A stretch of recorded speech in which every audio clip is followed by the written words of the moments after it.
This is Agent versus Lender. Let's get ready to rumble!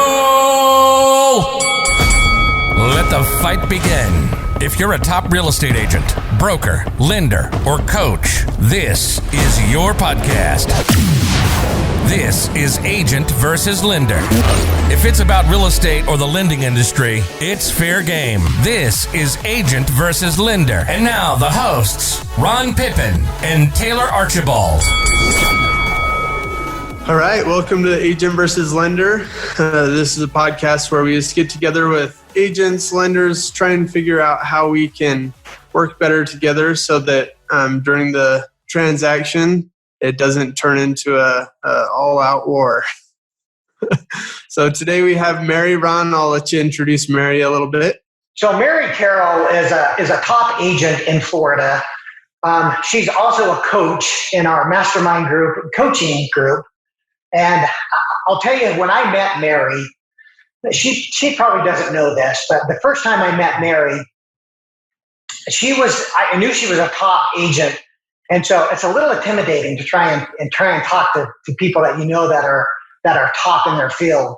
And so I saw her in the back of the room and was just like, I got to talk to her. And I didn't know how to approach her. So I just came up with some random, I don't even know what the question was. And so I came up and talked to her, and I was just really nervous. And I just found out she's just a really down to earth, really giving, really humble person. And so I've just always liked talking to her. And so I'll be honest, I actually had that same fear when I called her to be on my podcast. And it was just like, I'm calling a top agent again. And I'm going to pay you later, Ron. Thank you. But it's so nice to be here. Yeah, so we'll turn it over to Mary. So Mary, tell us a little bit about you and how you got started in real estate and where your team. Just tell us your story. So I've been in the real estate industry for 27 years now, a long, long time. I got my real estate license in 1993 because my husband wanted to invest in real estate properties. So he figured the best way to do that to save on commission was to have me get my real estate license. Well, we never did buy a single family home, but I just started to tell people that I was in real estate, and my best walking friend in the morning was the wife of an orthopedic surgeon. And so she asked me, she said, Mary, do you think you could show us that house? And I said, well, I could probably figure that out. And then we saw the house, and then she said, do you think you could sell us that house? And I thought, well, I could probably figure that out. And then, well, it turned out it was the highest sale that ever came into that office, that Century 21 office in 1993. And then my husband saw the paycheck that I got from that. And so he was, all in, of course. And so then I just wrote letters to my PTA buddies and got listings and was the rookie of the year in that office. And then I caught the eye of a top producing Coldwell Banker agent at the time. And I was one of the first buyers agents in the whole United States. So my job was just to run buyers, qualify buyers and run the buyers for his listings. And so in 1997, we won number 4 in the nation for buyer controlled sales. And then I got, I got educated so much on construction techniques and how to tell a 1,500 square foot house from a 2,200 square foot house from just the way the roof lines looked from the front. And then in 2000, I just really felt the need to branch out on my own. So I got my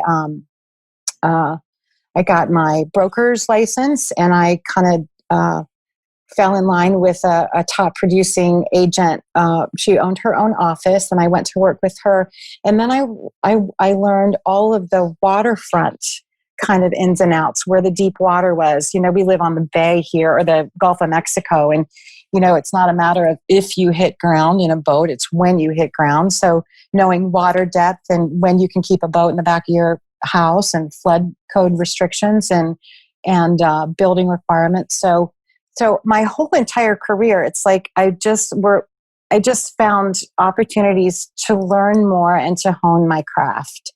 And then opened up my own office. And currently I work actually for a high producing Christie's International. We're a branch of Christie's. So we kind of specialize in high-end properties. And I have a broker now because 5 years ago I started coaching, and I felt like, I need someone else to look over my work. And so brought my database with me the entire time, and never bought a lead. I'm just pretty productive, and it's just about my database. So just about relationships. It's all about relationships for me. That's awesome. So you mentioned you brought your database with you, and you're a brand new. There's going to be some people on here that are fairly new in the industry, and I think Taylor had mentioned this a little earlier as we were just kind of chatting before the podcast. That this is a different time, and people that just started that before all this COVID hit. What's a great strategy for them, and what's been keeping you busy during this time? That's such a great question, Ron. And can I say, first of all, that if you've had your real estate license for, any time, like 2 years, maybe even 1 year or less, hats off to you. This is a great, amazing profession. It's an amazing profession.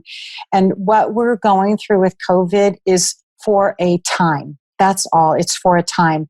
But the things that made me successful in real estate are these very same things that are making me successful through COVID.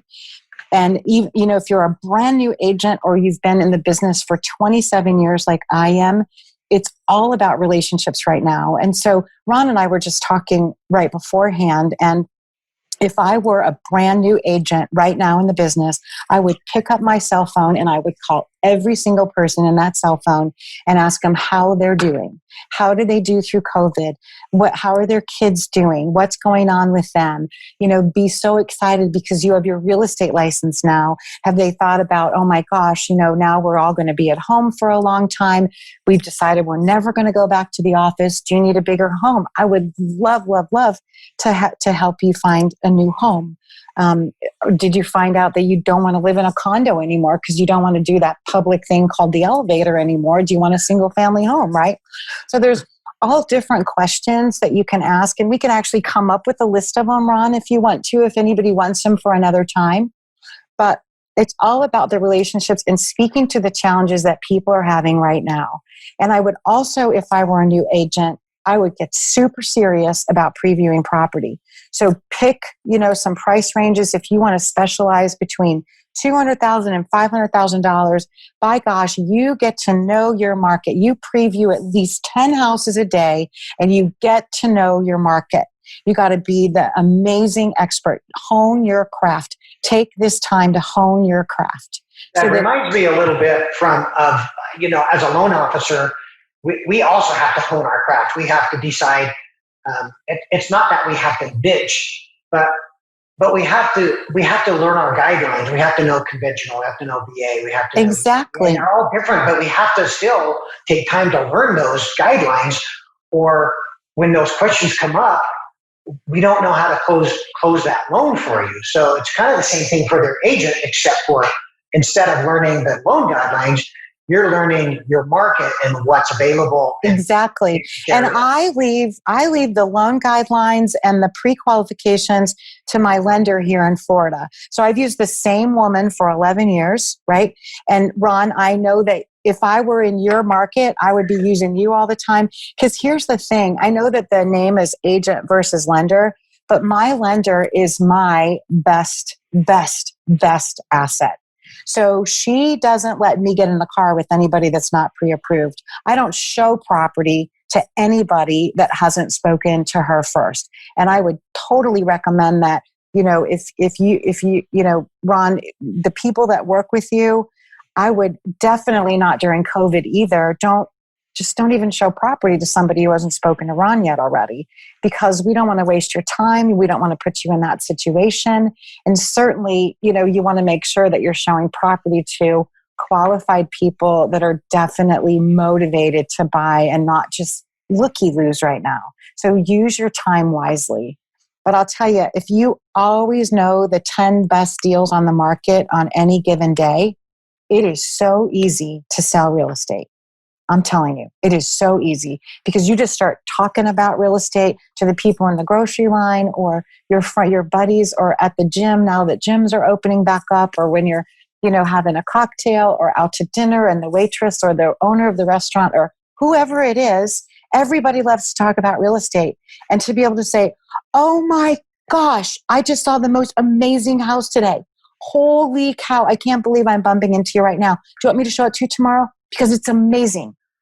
Yeah. So then that's it. You're laughing, but I'm telling you this works. So you mentioned showing houses.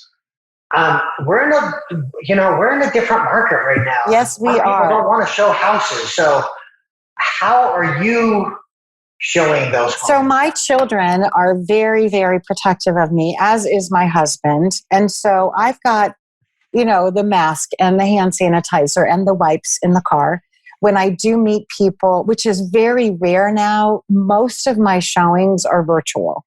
So I either FaceTime them. I use FaceTime if they have an Apple. I use WhatsApp if they have a Droid phone, or if they're just going to look at it on their computer. So we hook up that way. And then the family just gathers around the kitchen table, and I'm the only one that goes through the house. So there's a lot of trust that happens during that time. I've sold a lot of homes virtually where the first time the client sees the home is sometimes the walkthrough before closing. Sometimes I even do the walkthrough for them, but lots of times it's even after the closing. So that's happened in the past before with out-of-state buyers, and it certainly happened now during COVID as well. So virtual, most photographers now will do virtual tours for you for either no added cost or very little added cost. So I would definitely talk to my photographer about that. My photographer does a great job with that too. So, it just depends on what people are comfortable with, right? There's some sellers that aren't showing their houses right now either. They want to follow CDC guidelines with COVID. So you just make sure you're masked up and you're gloved up and you go in the house, and that's that. So everybody has to listen to their own, inner voice about what's comfortable. So if you or, anybody in your world is in a high risk category, I would say this is a great time to reach out to people virtually. Call them on the phone, write your handwritten note cards, stay connected. Still shop in MLS, still do things, still stay connected to your, get a new designation. Go and get your GRI or your brokers. Go teach, go to school. It's a great time. Just keep pushing forward because this will end. Yeah. I love how you talked about doing the FaceTime, because virtual tours is something that, we've seen quite a bit of, at least here in Utah. But with doing the FaceTime with the family so that you can actually, if they have questions or if they say, hey, can you actually just go over here? Because sometimes those virtual tours, they're going to see the best of the house. Right, exactly. But sometimes with that FaceTime, they make sure that they're seeing, every aspect of the house. And obviously that's what's making them comfortable enough that they're willing to buy a house without, sight unseen. So, and that's another thing. It's a great point, Taylor. When I am showing a house virtually, if I see a spot on the ceiling that might indicate an old roof leak or a current roof leak or some bobbles with the, baseboard molding that some weekend handyman did or whatever, I'm showing it to him. I'm pointing it out and saying, oh, that's not a big deal. The spot on the ceiling, let's look to see when the roof was put in. We'll see if that's a new spot. Certainly the home inspector can do a moisture read on that. This is what my concerns would be if I lived in this home. But I feel like at this price point, we can move through that. So as a buyer's agent, I feel like it's always important to really put yourself in the shoes of the buyer. And I think that's what's been my success all these years is I got to say, I've never sold a house to anyone that I wouldn't live in if I were in their same shoes, that I wouldn't buy myself. I just won't do it. Cool.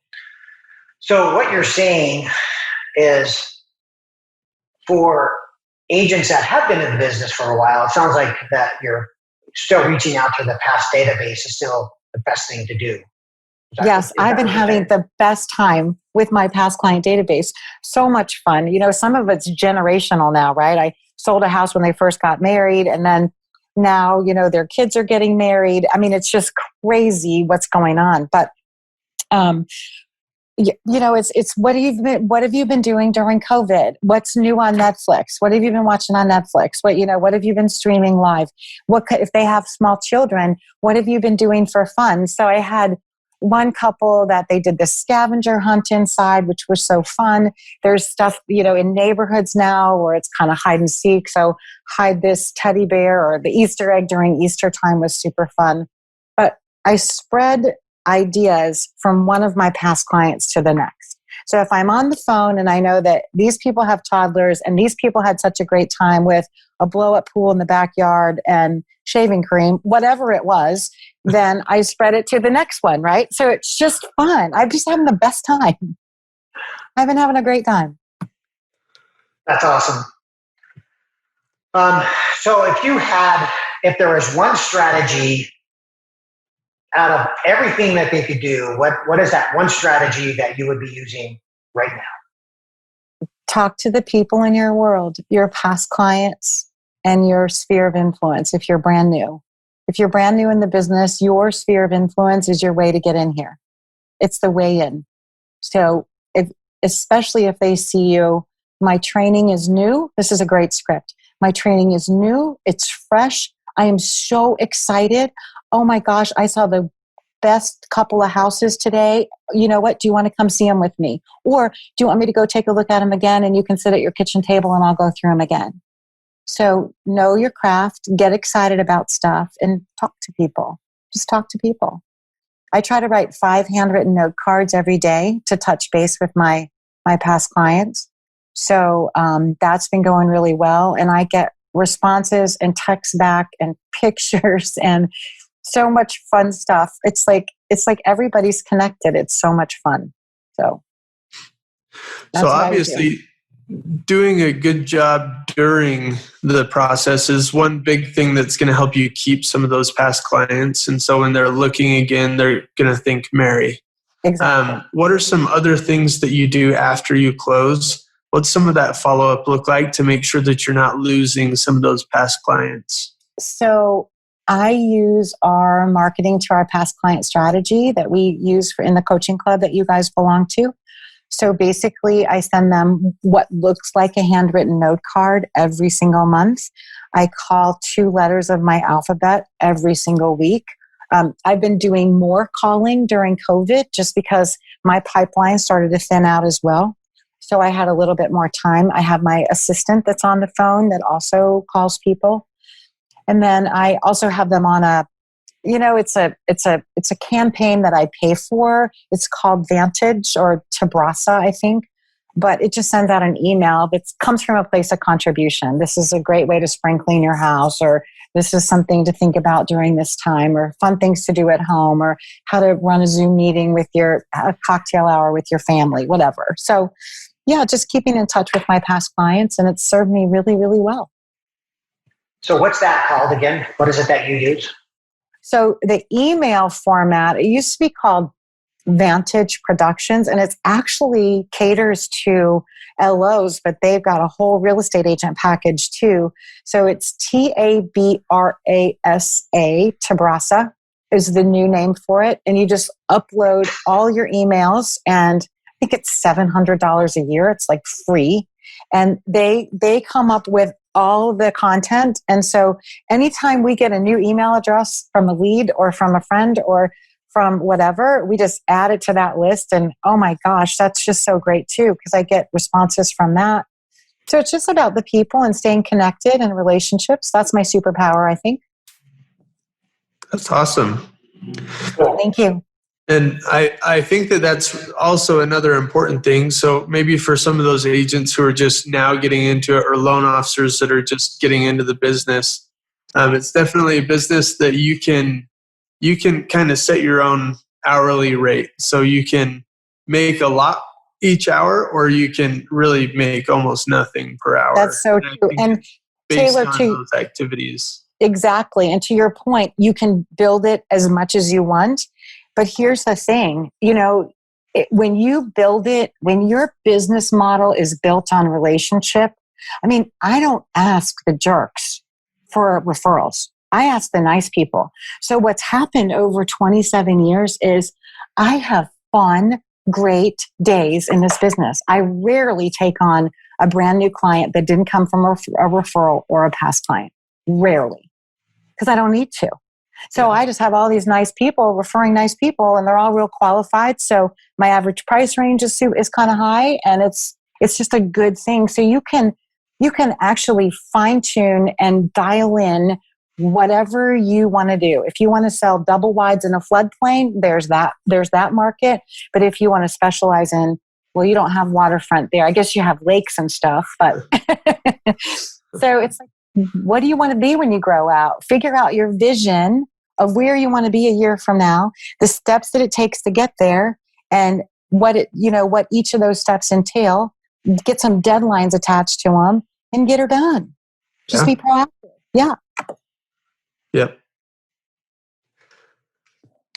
Well, that's been actually, in the short amount of time, that's been a ton to actually think about. And I'm actually sitting here taking notes too. So if loan officers are listening to this, I mean, there's some really great, this applies to loan officers and agents alike, which is, I know we say agent versus lender, and I know it's tongue in cheek, but this is for both. And the thing is about your lender, and, I just feel this thing is like, let's link arms and do this together. I'm telling you, my lender, if I have to be in the trenches during a transaction, she is super fun to be in those trenches with. And I'll bet you guys give that very same. So my lender, I feel like, is one of my very, very, very dear friends. I trust her with my people. And if she, they come in the door and they want to look at property with me, the very first thing they have to do is talk to her. Because I won't put anybody in my car, especially now during COVID. I don't put anybody in my car anyway, but I won't even meet them now unless I know they're pre-approved and ready to go. Yeah. Yeah. So, and that kind of brings up another point. Do you have a team that works for you? Obviously, you have your lender who, doesn't work for you, but you definitely work as a team. Do you have She's a huge part of my team, for sure, Taylor. My lender is a huge part of my team. But I do have an assistant that works for me, and she is also licensed. So she does a lot of the running of the buyers now. After 27 years, I'm kind of making an exit strategy now. So she does quite a bit of that. And then I have the office staff that kind of act as transactional brokers. So that's really great that they keep track of, did all the initials get done, and where's the loan commitment, and helping me, reach the deadline. So that's really great. A transactional broker, I feel, is just an incredible resource for us in the real estate industry. And then, of course, I have my go-to home inspector and my go-to insurance agent and my go-to, you put all these people in your pocket, my handyman and my electrician and my plumber and my landscaper and my builder and my, so you have all these people that you really hone over the years. And so I could not do this level of business without any one of them. So it's not just me sitting here. It's a whole host of team behind me, for sure. Yeah, we feel the same way. Taylor probably was going to say the same thing as our team. We cannot do it without our team. Exactly. It's just so vital to making sure. And your real estate agents are your team. Like that, they're like the number one. You want to move them to the top of the line every time. I know you guys do. I've talked to you about your business mission and your strategy and what you are. And so supporting those real estate agents is like the most important thing that you do. And you wake up in the morning, how can I support them today? Just the fact that you had me do this podcast tells me that you are in it for whatever is best for your real estate agents. And making sure their people are pre-qualified before they put them in the car is everything. Because I'll tell you, I'd rather be at home reading a book than showing property to an unqualified buyer. Right. Yeah. And I think that comes back to that, you can, if you want to set your hourly rate really low, then go and show houses to, people that aren't qualified, because you might just be wasting a lot of time. Exactly. So yeah, absolutely. And it's not fair to them either, Taylor, right? So you take people into houses that, I want to see this. They fall in love with it. And then oh my gosh, and then they're really hosed. So right. I feel like if you take care of your clients every time, your pocketbook will take care of itself, like in spadefuls, like beyond what you would ever imagine. Right. Focus on the people, and then the money just follows. Absolutely. Just do the right thing. Yeah. So, and we do have some agents that we work with, and also that hopefully are going to be watching this, that they're doing, a few transactions a month. They're getting busy, they're starting to get some good paychecks coming in, and they're wondering how to get to the next level. How do I eventually become a Mary? Is it bringing on maybe one of those transactional or transaction brokers? At what point do you kind of recommend, you need to get some help and stop doing it alone? When you are spending your time in fulfillment as opposed to sales, you need to hire somebody for $12 or $15 an hour. Because here's the truth about that, is if you're doing a job that you could pay somebody 12 or 15 hours to do, $1 an hour to do, that's all you're making for that hour is 12 or 15. That's the only truth to that. So hire somebody when you're spending time as soon as you possibly can. And real estate agents are notorious for not wanting to hire people. But I'll tell you, the minute I think I've had an assistant now for, oh my gosh, probably the last 20 years. Yeah, 20 years. And there's been years like that I've rolled through them because I actually ended up hiring the wrong person, and I fire that one, and then I hire the next one. But now I've got she's just a rock star. She's amazing. And I'm telling you, I could not do this without her. So I'm sorry, Taylor, what was your question? So I think you answered it. I was wondering, at what point do you bring that person on? And you kind of said once you start realizing, how much time you're spending in fulfillment instead of sales. Yeah, you don't need to really go to home inspections. Like my assistant just this morning, I'm on this call and she's at a home inspection for me. Like you don't need to do that stuff. You need to do the stuff that you find your superpowers, find your triad of awesomeness, do your acts of freedom. Like you guys can help coach people through those things. So real estate agents can use those techniques that we use in our coaching program to really, really, really launch to the next level for sure. Yeah. Yeah. So she was just talking about some things called the acts of freedom and the triad of awesomeness. It's part of the things that we do in our coaching group. So, you know what, Mary, we could actually have you on for a much longer time.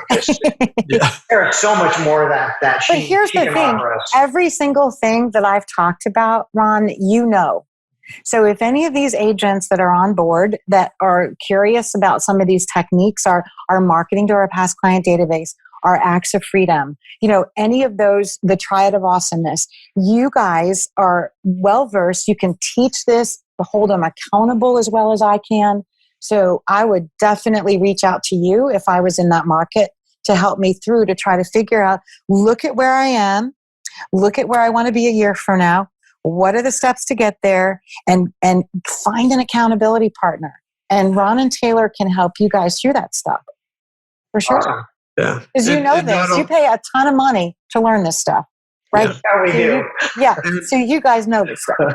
Yeah. And we have a lot of amazing connections too. So even if there's, a situation, and sorry, I'm doing a personal plug, but even if there is a situation where, we want some extra help, we have people like Mary that we can just jump on the phone with and, just try and kind of pick her brain, or we just have so many people that we've surrounded ourselves with. And I'm sure that this is why Mary's gotten into coaching and has been coached, is because when you surround yourself with people who are, obviously in Mary's case, she's much smarter than we are. So it benefits us. And so when we surround ourselves by, these successful people, it really helps our business to grow too. Oh, Taylor, I'm just going to send you money later. Thank you for saying that. So Mary, if people wanted to get in touch with you, I didn't ask you if this was okay, so if it's not okay, how would they get in touch with you? They can just email me, mary@themarketinganimals.com.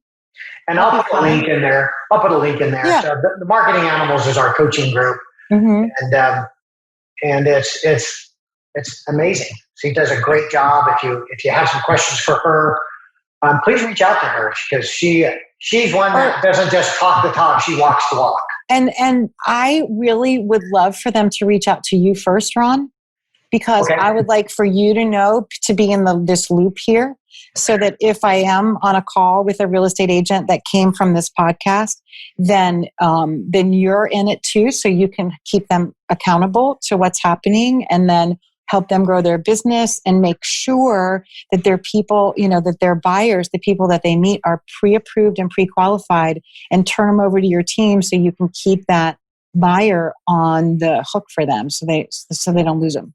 Yeah. Awesome. Okay. Well, thanks, Mary. I know that it's a pleasure having you here. We've learned a ton, and if you want to get hold of us, on streaming platforms, you'll find us on all the streaming platforms. Agent versus Lender, and we'd love to have a review from you, and hopefully it's a 5-star. So go and give us a quick review, an honest review. And if you want to get hold of us, Taylor, how do they get hold of us? Just give us a call. That's, our team. We work hard, and we try and always be available for your calls. So give us a call, 801-628-7667, and we're happy to help with anything. And obviously, we'll put the rest of our contact information down below, or some other ways to just connect with us and see what we're doing, whether it's on a Facebook page. We'll try and make sure that we're updating that with, these golden nuggets from people like Mary. Thank you so much for having me on today. This was fun. You've been listening to Agent versus Lender. We put it all out on the table, as you can clearly tell, but that's what makes us unique. We hope you've gotten some useful and practical information from this show, and we'll be back soon. But in the meantime, hit us up on Facebook at Pippin Team or Ron Pippin, on Instagram at Ron Pippin 9002. If you have questions or comments, email Ron at thepippinteam.com. This is Agent versus Lender, signing off.